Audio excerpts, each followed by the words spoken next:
Jack Conklin, you made the list. You're gone, buddy. Joe Bitonio, the king of the post-game locker room media scrum. the during the week media scrum. Joe Bitonio, longtime Cleveland Brown. I think he was pretty good at one point in his career. Last year just wasn't it. Wasn't it. Couldn't block me, couldn't block you, couldn't block your sister. It is what it is. You two are being fired. You're going to have to find work elsewhere. And that's just what it is, man. Jimmy Haslam is not playing games. You guys did a piss poor job in protecting Shedeur Sanders. I feel like it was a lot of sabotage going on. A whole lot of sabotage going on around this month. That's what was going on. And at the end of the day, you gotta go. Film don't lie. Y'all wasn't blocking nobody. Now it's time for you to go. You are going to have to figure it out elsewhere. The Cleveland Browns just fired 2 veteran offensive linemen for sabotaging Shedeur Sanders, and this is only the beginning of the purge. Jimmy Haslam and Andrew Berry are cleaning house, and anyone who refused to protect their franchise quarterback is getting eliminated from the building. But before we reveal exactly who got fired and why this proves the sabotage conspiracy was real all along, you need to understand 3 things. First, the film evidence that shows these linemen were intentionally letting defenders through. Second, why Jim Schwartz is about to be named head coach this week to finish the job. And third, which other players and coaches are on the chopping block as Cleveland prepares to build everything around Shedeur in 2026. Because what's happening in Cleveland right now isn't just roster moves. It's a complete organizational reset designed to give Shedeur Sanders every possible advantage after a year of sabotage. Let's break down who got fired, why they deserved it, and what this means for Shedeur's future. The Cleveland Browns just released Jack Conklin and Joel Bitonio, 2 veteran offensive linemen who've been with the organization for years. And the timing tells you everything you need to know about why they're gone. Jack Conklin was supposed to be one of the leaders on that offensive line. A veteran tackle who'd been to Pro Bowls earlier in his career. But this season, he was getting beaten on basic pass protection reps. Defensive ends were running right past him like he wasn't even there. Shedeur was getting hit within 2 seconds of the snap on plays where Conklin had one job: hold your block for 3 seconds. Joel Bitonio was even worse because he'd been positioned as the voice of the offensive line. The guy who spoke to the media after games. The leader in the locker room. But when you watch the film, what was he actually doing? Missing assignments. Getting blown up at the point of attack. Allowing interior pressure that forced Shedeur to scramble or take sacks. And here's where it gets interesting. These weren't rookies struggling to adjust to NFL speed. These weren't young players still learning the system. These were veterans who'd been successful in this league for years. They knew how to block. They'd done it effectively for other quarterbacks. But suddenly, when Shedeur Sanders became the starter, their technique fell apart? That's not a coincidence. That's sabotage. The film doesn't lie. You can watch play after play where these linemen took terrible angles, missed their assignments, or simply didn't sustain their blocks long enough. And the pattern was too consistent to be accidental. Professional offensive linemen don't suddenly forget how to do their jobs unless they're choosing not to do them. Jimmy Haslam and Andrew Berry watched the same film everyone else did. And they made a decision. If you're not going to protect our quarterback, you don't deserve to be here. Simple as that. But it gets worse. The Browns aren't just firing the obvious saboteurs. They're bringing in new people to replace the entire offensive line culture.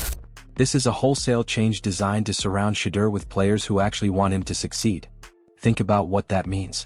The ownership and front office are admitting that there was a problem with the offensive line's effort and commitment. They're acknowledging that Shedeur wasn't getting the protection he deserved. And they're taking action to fix it immediately. That's a massive statement about where the organization's priorities are. Shedeur Sanders is the future. Anyone who doesn't buy in is getting shown the door. And here's what nobody's talking about. These firings send a message to the rest of the roster. If you're not committed to winning with Shedeur as the quarterback, you won't be here long. If you're part of the old guard that wanted Dylan Gabriel or was loyal to Kevin Stefanski's system, your days are numbered. This is exactly what needed to happen. Shedeur can't succeed if half the offensive line is trying to make him fail. He can't develop as a quarterback if he's getting hit 5 times a game because his protection is intentionally breaking down. This week, Jim Schwartz will be named the head coach of the Cleveland Browns. Let's go over to 92.3 The Fan to go over what they had to say about it. The latest odds from BetOnline. say Grant Udinski is the not runaway favorite, but minus 150 is the favorite to be the Browns' next head coach. Jim Schwartz is next at plus 200. Mike McDaniel at plus 500. Then Sean McDermott at plus 900. It's interesting. I don't know why Grant Udinski has seemingly started to run away with this thing, but I think what's really interesting and I would love to know, in all truth and in all reality, what the Browns' intentions are with Jim Schwartz. Maybe that's something we can talk with Mary Kay about. And now the Browns are about to name Jim Schwartz as head coach, which means the purge is about to accelerate to a whole new level. According to betting odds, Jim Schwartz is the second favorite to become Cleveland's next head coach at plus 200. The favorite is Grant Udinski at minus 150, but here's why those odds are wrong. Schwartz is getting the job, and it's probably going to be announced this week. What? Because Schwartz has already proven he can run an elite defense in Cleveland. The players respect him. Myles Garrett wants him as head coach. Denzel Ward has spoken highly of him. The best players on the team are pushing for Schwartz to get promoted. But more importantly, Schwartz understands what needs to happen. He's been in the building all season. He's seen the sabotage firsthand.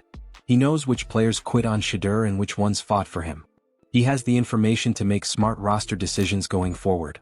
And unlike some young offensive coordinator who's never been a head coach, Schwartz has the gravitas and personality to command respect immediately. He's not going to let players walk all over him. He's not going to tolerate the type of undisciplined nonsense that plagued Kevin Stefanski's offense. The defense was disciplined under Schwartz this year. They didn't commit a lot of stupid penalties. They played organized football. They executed the game plan. That's exactly what the offense needs, and Schwartz is the guy to implement it. Now, some people are questioning whether Schwartz deserves another head coaching opportunity after his time in Detroit. They point to his losing record and say he failed as a head coach once, so why give him another chance? That's terrible logic. Dan Quinn failed with the Falcons in his first head coaching stint. He blew a 28-3 lead in the Super Bowl. But he learned from that experience, became a better coach, and now he's having success with the Commanders. Robert Saleh was awful with the Jets and immediately got hired by the Titans. The idea that coaches can't grow and improve from their first head coaching experience is ridiculous. Schwartz's time in Detroit was over a decade ago. He's had 10 years to learn, grow, and refine his approach. He's worked under successful head coaches. He's run elite defenses.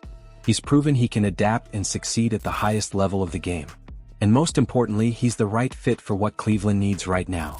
The Browns don't need some offensive genius who's going to overthink everything and create a complicated system. They need a disciplinarian who's going to establish a culture of accountability and effort. They need someone who's going to make sure every player on that roster is committed to protecting and supporting Shedeur Sanders. That's Jim Schwartz.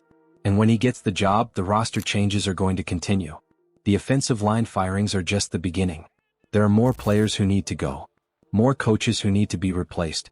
More people in that building who were part of the sabotage that held Shedeur back all season. Schwartz knows who they are. He's been watching. He's been taking notes. And when he becomes head coach, he's going to clean house and bring in people who are committed to winning with Shedeur as the centerpiece of this franchise. Now let's talk about what this means for Shedeur specifically. Imagine going into the 2026 season with a completely rebuilt offensive line that's actually trying to protect you. Imagine having a head coach who believes in you and wants to build the offense around your strengths. Imagine having an organization that's eliminating anyone who stands in your way. That's the situation Shedeur's walking into. After a year of being sabotaged by his own teammates and coaches, he's finally going to get the support system he deserves. The Browns are investing in his success instead of undermining it. The new offensive linemen they bring in will be hungry. They'll be players who want to prove themselves and establish their careers. They'll have no loyalty to the old regime or the old way of doing things. Their job will be simple: protect Shedeur Sanders and open holes for the running game. If they do that, they stay. If they don't, they're gone. That level of accountability is exactly what this team needs. No more veterans coasting on their reputations while refusing to do their jobs. No more players who think they're untouchable because they've been in Cleveland for years. If you can't or won't protect the franchise quarterback, you're out. The culture change is going to be massive. Under Kevin Stefanski, there was too much tolerance for mediocrity. Players could get away with bad effort or poor technique because Stefanski was too soft to hold them accountable. That ends with Schwartz. Schwartz is going to demand excellence from every player on that roster. The offensive line will be expected to protect Shedeur on every snap. The receivers will be expected to run crisp routes and catch the ball. The running backs will be expected to pass protect and execute the game plan. There will be no excuses, no exceptions, no tolerance for sabotage. This is what Shedeur needs to reach his potential. He's already shown what he can do with minimal support. He set the Browns' rookie passing record with an offensive line that was actively trying to get him killed. He outplayed the number 1 overall pick despite getting only 13 first-team reps before his first start. Now imagine what he does with actual support. Imagine what he does with 5 offensive linemen who are committed to keeping him upright. Imagine what he does with a full off-season to build chemistry with his receivers. Imagine what he does with a head coach who designs an offense to highlight his strengths instead of exposing his weaknesses. The ceiling is unlimited. Carmelo Anthony said it best when he asked what Shedeur's ceiling looks like if this is his floor. And the answer is we're about to find out, because the Browns are finally giving him everything he needs to succeed. The Jack Conklin and Joel Bitonio firings are symbolic of the larger change happening in Cleveland. This isn't just about 2 players. It's about an organizational commitment to building around Shedeur Sanders. It's about eliminating the saboteurs and bringing in people who actually want to win. And make no mistake, there are more changes coming. The Browns are going to continue evaluating the roster and making moves. Anyone who was part of the problem is going to be replaced with someone who's part of the solution. Some fans might feel nostalgic about veterans like Bitonio leaving after years with the organization. But this is a business, and the business of the Cleveland Browns is winning football games. If you're not helping with that goal, you need to go. It's that simple. Shedeur Sanders deserves better than what he got in 2025. He deserves an offensive line that actually protects him. He deserves coaches who believe in him. He deserves teammates who want him to succeed. And now, thanks to Jimmy Haslam and Andrew Berry, he's going to get exactly that. The 2026 season is going to look completely different from 2025. New head coach, new offensive line, new culture, new expectations. And at the center of it all will be Shedeur Sanders, finally getting the opportunity to show what he can do when his own team isn't working against him. If you want to see Shedeur Sanders dominate in 2026 with a rebuilt offensive line and a new coaching staff that actually supports him, hit that subscribe button right now. Drop a comment and tell me which other Browns players need to be fired for sabotaging Shedeur this season. I want to hear who else you think needs to go. This is Gridiron Insights, and we'll see you in the next one.